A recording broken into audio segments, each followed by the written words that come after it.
My countrymen, good evening.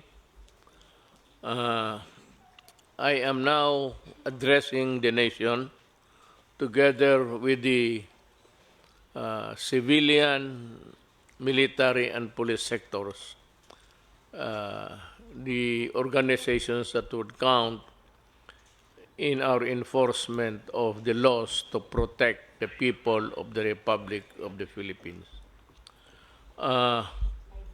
Pardon my broken Tagalog, pero sa mga kababayan ko, kayo, ako, do not panic. Huwag kayo masyadong ma-stress na parang hindi mo na magawa ang gusto mong gawin. Pwede pa rin, pero may restrictions tayo. May mga kondisyon dahil nga sa crisis.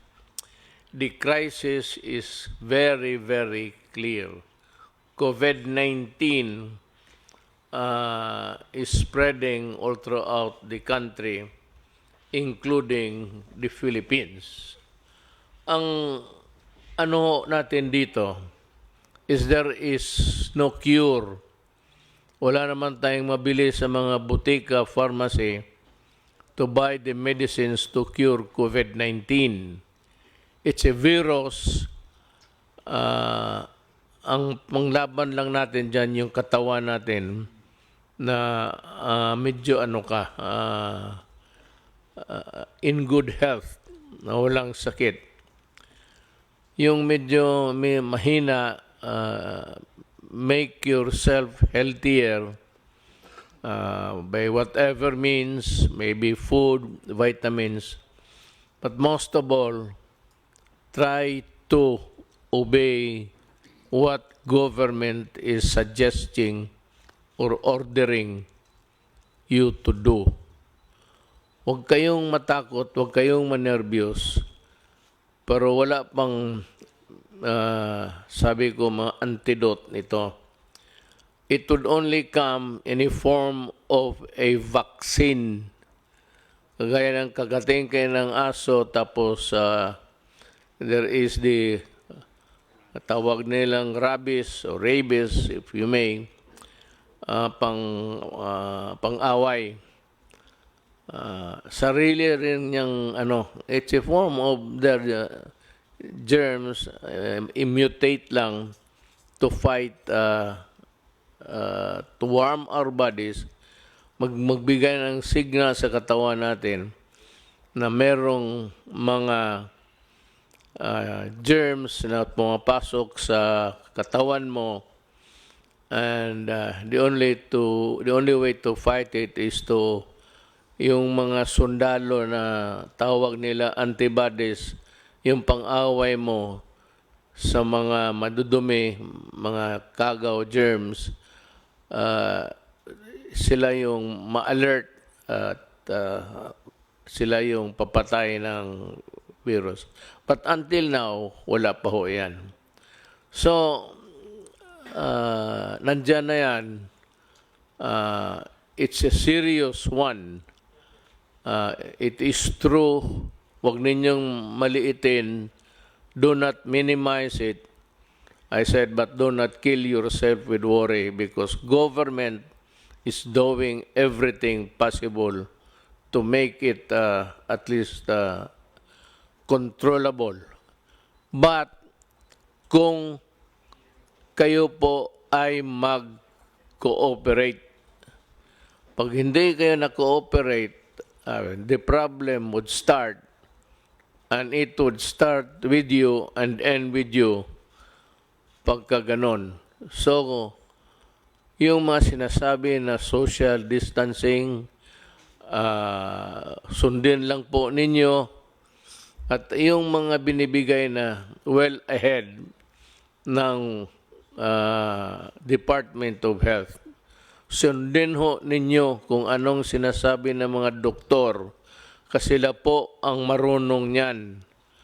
Ang military, ako, lahat, na hindi doktor, walang alam, wala kaming maitulong sa inyo. It's only the medical people and medical experts who can help us. So listen to them.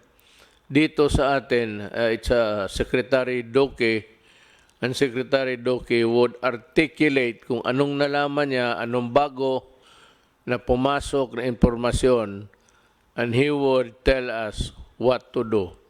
So it's very important to give credence to what he says. Ang importante niyan, sumunod kayo, at meron ho kaming itong task force, interagency to, kasali na ang military pati police, kasi kailangan namin ang tulong nila kung sakali man lalala talaga to. Maybe this would create a public disturbance, disorder, but tingin ko hanggang dyan lang naman. Kasi, I know that you want to follow because you want to help everybody, including yourself and your family. Meron ho kaming resolution ngayon, but maybe I will convert this into an executive order para masunod talaga lahat. Ang sinabi dito, ang una, ang resolution is yung a province quarantine is advised when there are at least 2 positive COVID-19 cases belonging to different municipalities, component cities, or independent component cities in the same province. Ito ng national capital ng isang probinsya. Yun ang definition kung ano yan. Ito namang LGUs which have imposed community quarantine in the respective jurisdiction upon the declaration of the state of calamity shall be allowed to access their quick relief response. Ang ibig sabihin ho, yung ano ninyo sa probinsya ninyo which you have prepared can now be utilized to the fullest with the help of the national government. Itong isa, work in the executive department. Yung departamento ko, yung akin, kasi tatlo yan. Department, ang executive department, ako. Then, Congress is another department. Independent to yan. Hindi kailangan sumunod yan. May sarili sila kung gusto nila. And the other department actually is the judiciary. Magkaiba kami, pero tingin ko, ang mga trabahante sa lahat sa gobyerno na may alam kung anong mga bagay, public works, tourism, nandito sa departamento ko. Yung public health, nandito sa akin, so sila yung inutusan kong mag-aral, at ito nga yung mga resulta namin. So work in the executive department shall be suspended during this period. Walang trabaho, suspended sila, walang pumasok, without prejudice to the formation of skeletal workforces of government by government agencies in order to maintain the unimpeded delivery of services to the public. Ibig sabihin sa mga opisina nasyonal, walang trabaho, pero may mga skeletal, yung mga few employees, volunteer or selected na sila ang muna command the fort, ika nga, sila yung papatakbo ng departamento, but with a reduced workforce. Ito namang flexible work arrangement shall likewise be encouraged in the private sector. The Department of Labor and Employment and the Department of Trade and Industry shall issue guidelines to safeguard the welfare of workers. all manufacturing, retail, and service establishments are advised to remain in operation during said period, provided that strict social distancing measures are required to be observed by the respective management. Ibig kong sabihin sa privado, labas sa gobyerno, ang trabaho tuloy-tuloy, pero ganun rin, reduce, ang skeletal pa medyo ano lang, yung pinili lang, at yung walang mga sakit, magtatrabaho sila. But ang may-ari ng factory o anong klaseng negosyo mo, warehouse, see to it that they are taken care of by their mga management. Huwag ninyong hayaan ang mga trabahante ninyo. Mass public transports, including the light rail transits, the metro rail transit, and the Philippine National Railways shall continue in operation. Tuloy-tuloy ho ang trabaho ninyo, provided the Department of Transportation shall issue guidelines to ensure social distancing in said public transport. Ibig sabihin, tuloy-tuloy ang trabaho ninyo, pero ang social distancing, yung distansya mo to the other fellow, medyo malayo. Kasi pag nag-ubo siya, o umatching, at least yung germs niya hanggang doon lang, hindi niya maipasa because there is the distance. Kaya it behooves upon the transportation department to come up with the guidelines based on what the health department orders. Lahat dito po, ang pinaka-importante, pinakatigas, ika nga, ang Department of Health. Kung ano man ang gagawin natin, kung anong iutos nila para sa atin, susundin talaga natin. Hindi ako, kung hindi si Dr. Doke ng DOH. Land, domestic air, and domestic sea travel to and from Metro Manila shall be suspended beginning 15, 2020, March 15, 2020, and to end on April 14, 2020 sa alas 12, subject to the daily review by the Interagency Task Force. So, walang lumipad, ang mga travel is limited,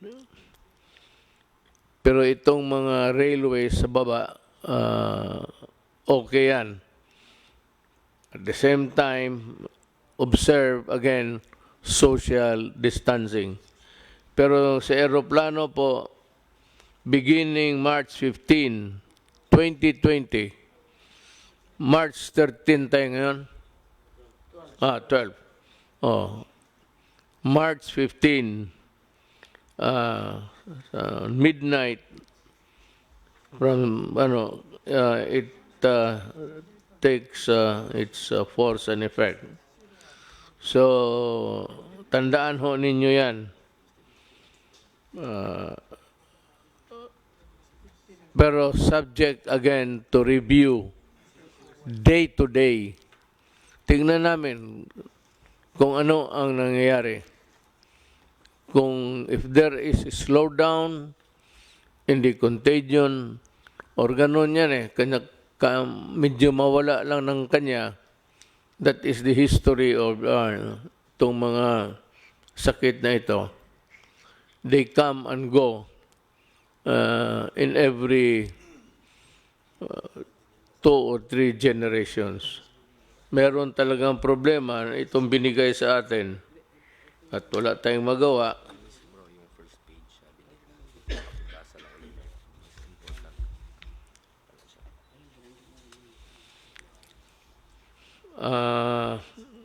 ito yung talagang trabaho nila. The Code Alert System of COVID-19 Public Health Event is hereby raised to Code Red Sublevel 2. The Department of Health has to explain to the public itong wherewithals ng Code Red Sublevel 2, I think, which is the highest sa prescribed ng WHO. Medyo nandito na tayo sa maximum. And it is really for the protection of humanity. The recommendations of the Department of Health Technical Advisory Group in imposing stringent social distancing measure in the National Capital Region are adopted for a period of 30 days from the issuance of this resolution, with salient points, yung mga importante, of which are as follows. Yung mga importante na nakalagay doon sa social distancing measures. The suspension of classes in all levels in Metro Manila is hereby extended until April 12, 2020. It's almost about a month. Ngayon, so walang klase, pwede kayong magbakasyon dyan lang sa bahay. Avoid, I'm sure may mga bagay-bagay dyan sa bahay na hindi pa ninyo nakita. If I were a student, estudyante ma rin ako noon, I would avoid yung mga bar, ano dyan, mga nightclub, maraming tao, where people congregate, tapos nandyan malapit kayo. Mag-ubo yung isa, mapasa niya. Pag nakuha mo, nag-ubo ka, pasa mo rin doon sa kabila. So try to avoid people, crowds. Yun, for your own protection. Huwag kang, may mga tao kasi na magsabi, wala yan. Kung patay ka, patay. Tama. Pero kung patay ka rin talaga. Wala rin tayong magawa. So, kaawa naman ang nanay pati tatay ninyo. So, better just stay within the premises of the house. If I were you, alam ko na kung anong gawin ninyo. Bili kayo ng cellphone na marami. Wala naman kayong ginawa kung hindi magtulbok-tulbok rin dyan eh. I mean, everywhere that I look. Dito sa walang pakialam ang tao. Sige, nandoon na sa cellphone. So, we are reduced to a one village. Di mas malapit. Instead of talking, you have your cellphone. And that is a benefit which was not given us during our time.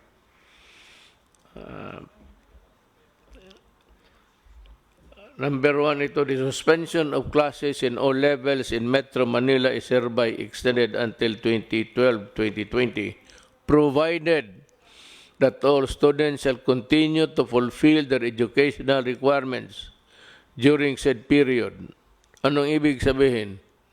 Kung wala kang magawa, sabi ng gobyerno, mag-aral ka. Pero ito, hindi ko inaasahan susunod din ninyo. Ang sigurado ako, yung kamay ninyo, nandyan sa cellphone yan, instead of studying. I'm sure of it. But for you guys who really want to improve your lot, you better make use of the time to study. Because, alam mo, mga anak, kayo mga bata, kayo yung mamatay na hindi makalabas ng bahay. then you make all sorts of excuses. But you know, there will be truant officers. Alam mo ang truant? Yan it's an American practice. Pag makita ka sa labas, pasakay sa palaboy-laboy ka lang dyan, wala kang ginagawa, sisigaw-sigaw kayo, lalapitan kayo ng pulis pati military, tatanungin kayo, then you have a problem. Pag sinabi mo na wala, nandito lang kami sa labas, and then, maybe, if you are arrogant, nadadalhin ka sa stasyon for record purposes. That you are disobeying, that you are intransigent, and that you are not fulfilling your duty. Alam mo, baski na there are a set of rules governing the responsibilities of a Filipino citizen. Baka hindi nyo alam yan. Meron yan. So, you have duties to perform also.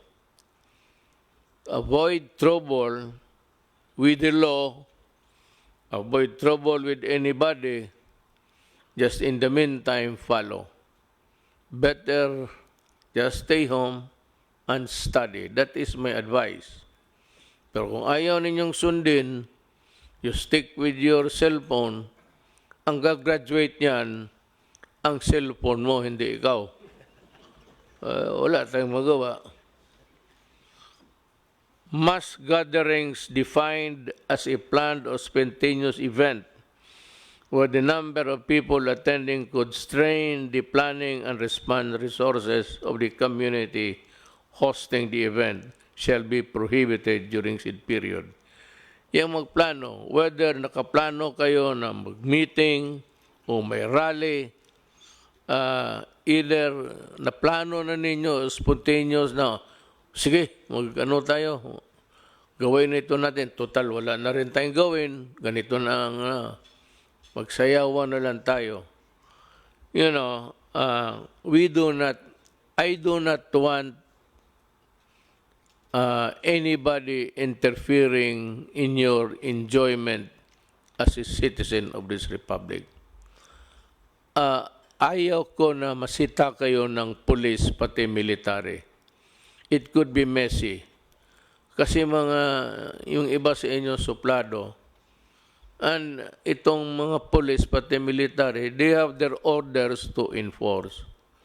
So that if you are in this category of a grupo kayo tapos magmalapit, yung social distancing is no longer obeyed, and you are violating the rules, and if you insist, it is one of a just mere confrontation to something like disobedience, which is punishable under the revised penal code.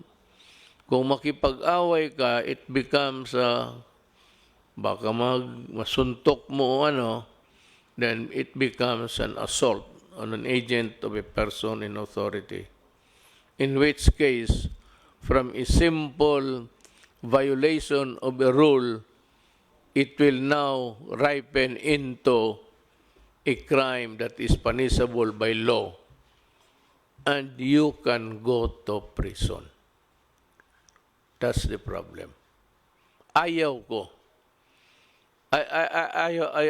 Ayaw ko na masita kayo ng military pati police. But ako sa inyo, if you are advised, just obey. Wala namang mawala sa inyo. Total sa inyo yan eh. It's for your own good. Hindi naman ito para sa amin. Kung I hate it, but you have to do it because there is a crisis that is engulfing the country right now. Community quarantine is hereby imposed in the entire of Metro Manila and In other areas, the LGUs are advised to abide by the following guidelines, imposing localized community quarantine in the respective jurisdiction. For Manila, may ayaw namin gamitin yan, pero kasi takot kayo sabihin lockdown. But it's a lockdown. There is no struggle of power here. Walang away dito, walang gera. It's just a matter of protecting and defending you from COVID-19. That's about it. It has nothing to do with the power of the military or the power of the police, nor or my power of this guys beside me. Hindi yan. It's not an issue of, it's just an issue of protecting public interest and public health. Yun lang. A barangay-wide quarantine is advised when at least 2 positive COVID-19 cases belonging to different households in the same barangay. Kung sa isang barangay may 2 na infected, medyo i-quarantine na ninyo yung barangay ninyo. Itong problema sa 2, sabihin na it behoves on the barangay captain actually. The barangay captain is under the administrative code is a person in authority. That's why kung makipagsuntukan ka ng barangay captain because he is enforcing the law o awayin mo, pareho ang kasalanan mo kung lumaban ka sa police or sa person in authority. Mabigat ang barangay captain and teachers also. Teachers, because of the nature of their work, are persons in authority because they are made so by the law itself to give them the stature in relation to the work of trying to mold and teach the Filipino students. Kaya ang teacher rin, kung utosan ka, sunod ka, pareho sa barangay captain. Now, if the barangay captain would ask the teachers to help in the enforcement, you better obey because they are in the exercise of teaching the persons there of the barangay of the dangers is part of their work. Then you have a municipality citywide quarantine is advised when at least 2 positive COVID-19 cases belonging to different barangays in the same municipality. Kung sa munisipyo kayo tapos isang barangay dyan, may 2 na tinamaan ng COVID-19, diagnosed to have COVID-19 infection, magka-quarantine na rin kayo. And, before I forget, I do not have enough soldiers and policemen to cover all over every inch of the country. Kulang ako. Meron ako na magamit ko ang barangay captain. Ang barangay captain is bound by what is written here, whether by way of rules implementing in the meantime or if it becomes part of an executive order. You better implement this because if not, then you will also go to prison for dereliction of duty or simply not enforcing a rule imposed by government. ang pinaka ano dito yung mga barangay captains. It falls upon your shoulders to exactly do what this regulation wants to happen. Huwag kayong magkamali dito kasi pag hinabol kayo ng Department of Interior and Local Government, you can be dismissed or you can be suspended and you'll have trouble.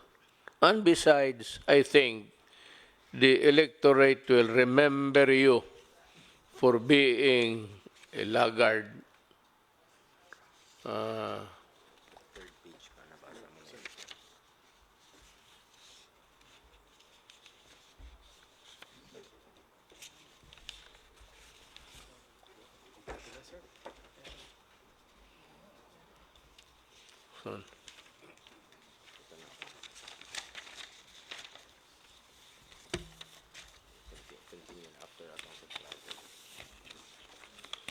Kita mo si Senator Go.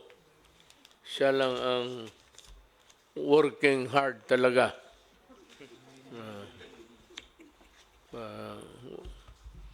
Yan ang public official.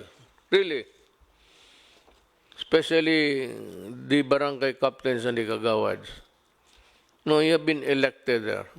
You sought the position. Hindi naman tayo, pinili natin to eh. Nobody ordered us for us to be to where we find ourselves now. At tapos tatamad-tamarang ka. That's not the way how to do it. One is you go to, if there's a case, a good case against you, you lose the position and you are dismissed. And maybe in the worst case scenario, you'll go to jail. Better be always be reminded of that duty.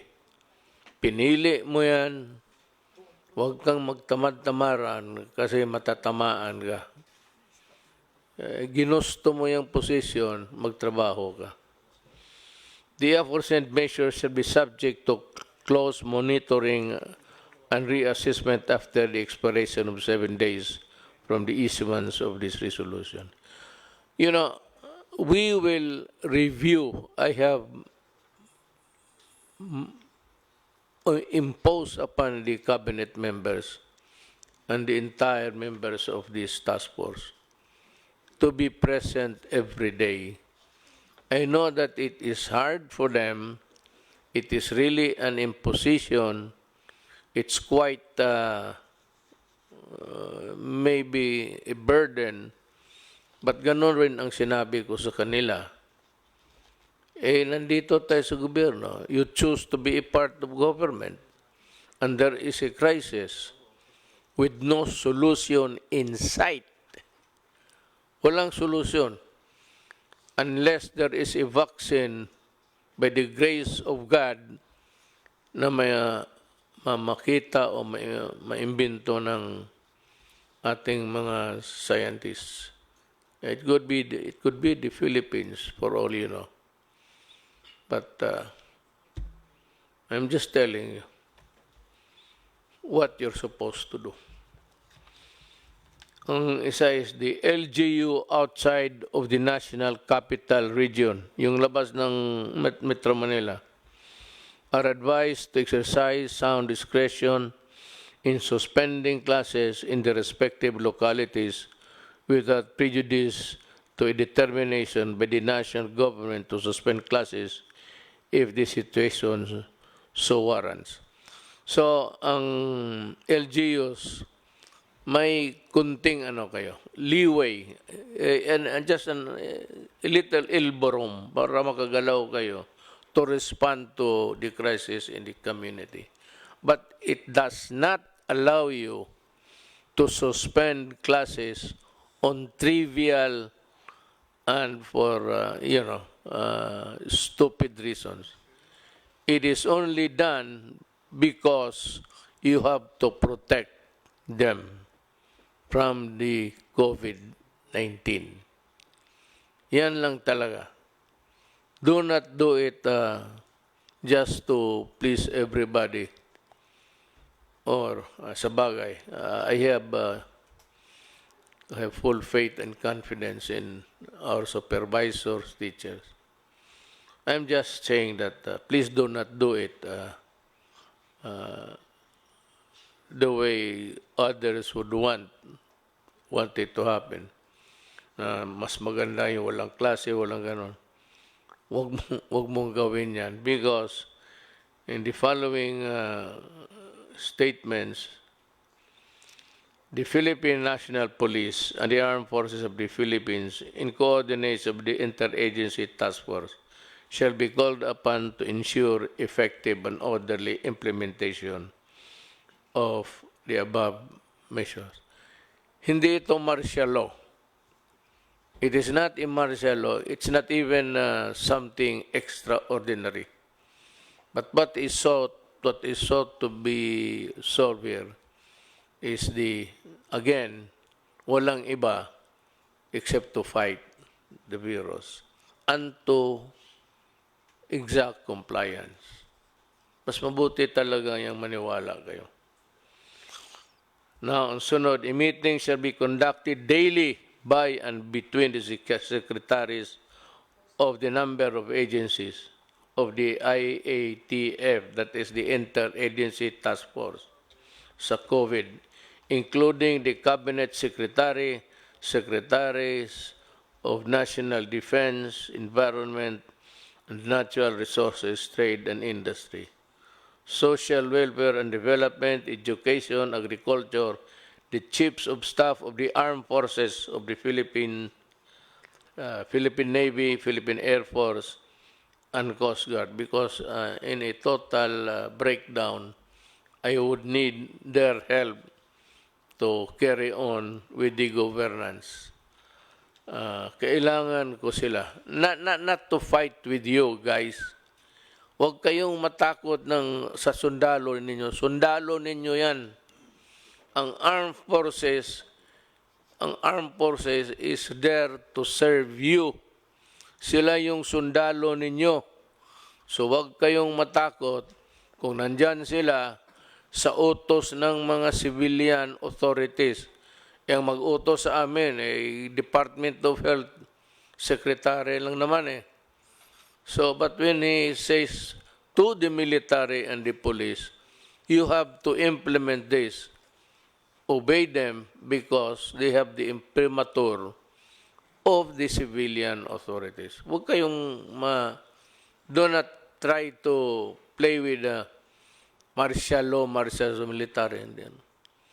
Pero ang sa totoo, in total breakdown, public disturbance, alang-alang kami ang iharap mo. Wala naman kaming, it's always the military who keep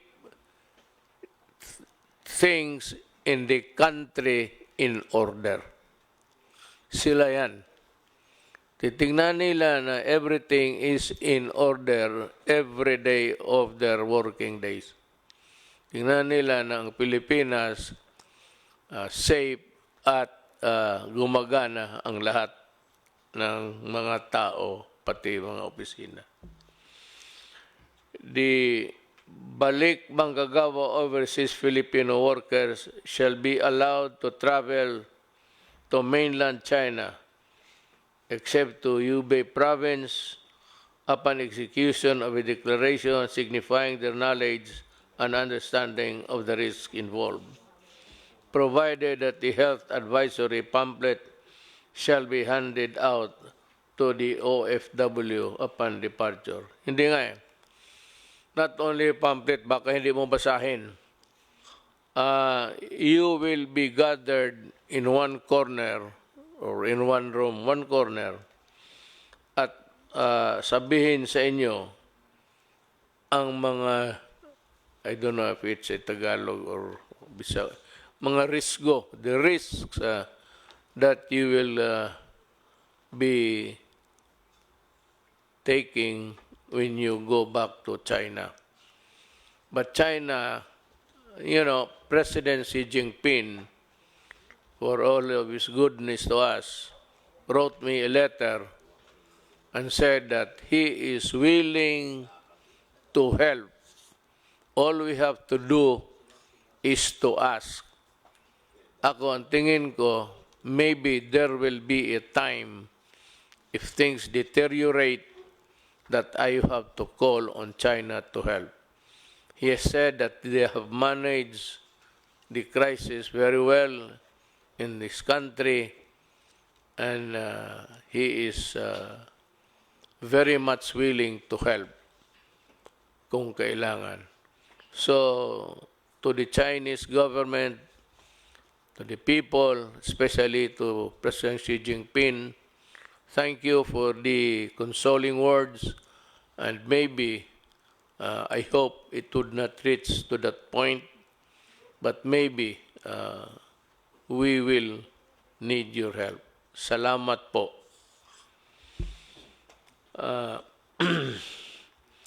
The entry travel restriction shall be imposed upon those traveling from countries with localized COVID-19 transmission, except for Filipino citizens, including their foreign spouse and children, if any, holders of permanent resident visa.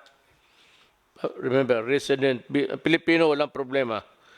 Holders of permanent resident visa and holders of diplomatic visas issued by the Philippine government. Yung travel dito ang gustong pumunta, hindi tatanggapin, lalo na kung yung bayan nila has ordered a restriction sa travel. Mismo yung bayan nila hindi pumayag na mag-travel sila tapos pupunta sila dito, hindi rin natin sila tanggapin. But, ang Pilipino, pati yung pamilya niya, because they are Filipinos and this is their country, they are very much welcome to come back. Lalo na sa panahong ito, if they want a more secure, comfortable place. Now, with regards to itong mga diplomat, hindi naman kailangan papasukin yan sila. Total, kung sabihin lang rin sa kanila, huwag kayong lumabas dyan sa embassy ninyo.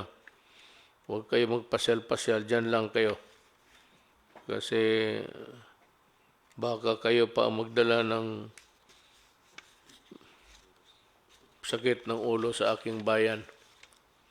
I don't mind Filipinos giving me a headache, but I certainly do not want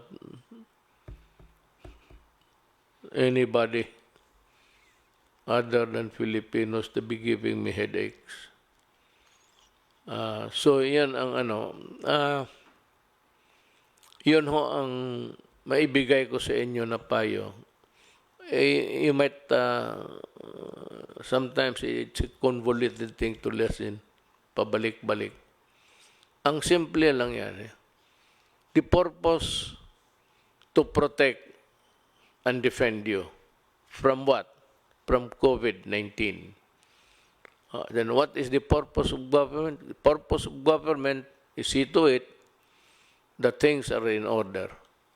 To do that, if things deteriorate, I said, the military and the police will maintain order.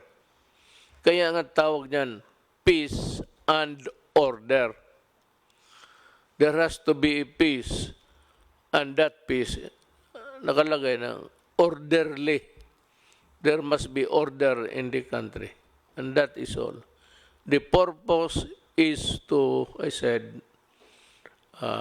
guard your well, sumunod lang kayo, lahat ng bayan ng buong mundo nauna pa sa atin. Tayo tinitignan lang kasi mabilis sa kanila. In Italy, it's 1,000 a day sila ang pasa ng contagion. Dito sa atin, medyo maliit pa. Pero numbers in a crisis can be, cruel.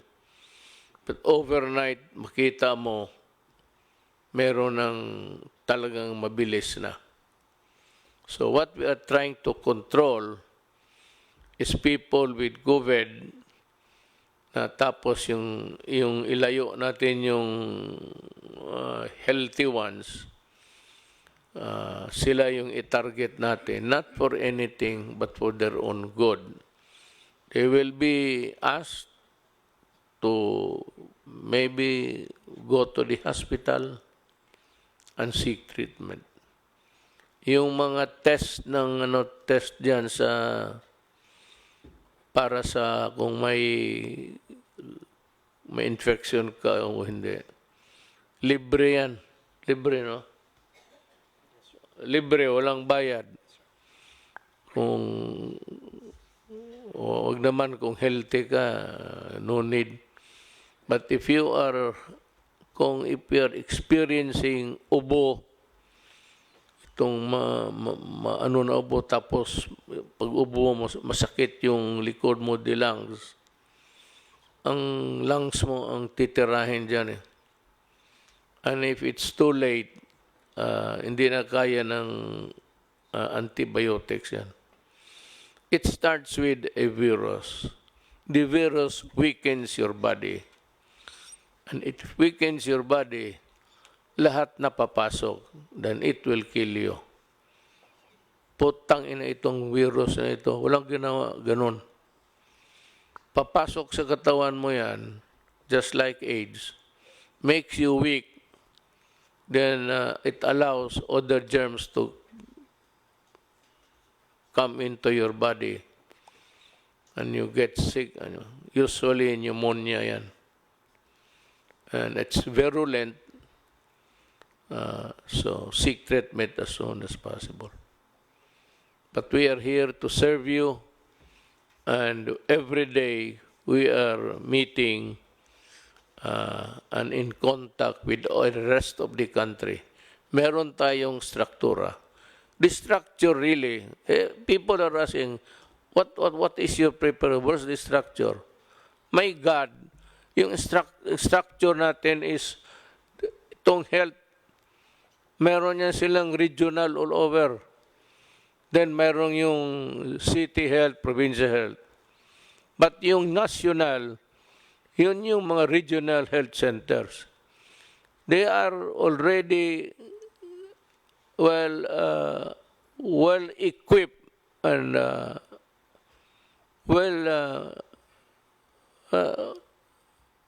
nag-aral na yan kung ano ang gawin nila. There is the structure. So, sumunod lang tayo at hiningi ko sa inyo, kunting pasensya lang. It's for your own good. Para sa akin, kung ayaw mo na, baka ako ang mamatay, hindi ka maawa sa akin dahil sa kalokohan mo ayaw mong sumunod. So, let's help each other at this time of our life because everything is placed in jeopardy. Delikado talaga. Totoo ito, crisis talaga ito.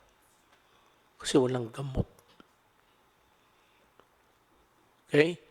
Salamat po. Thank you for listening.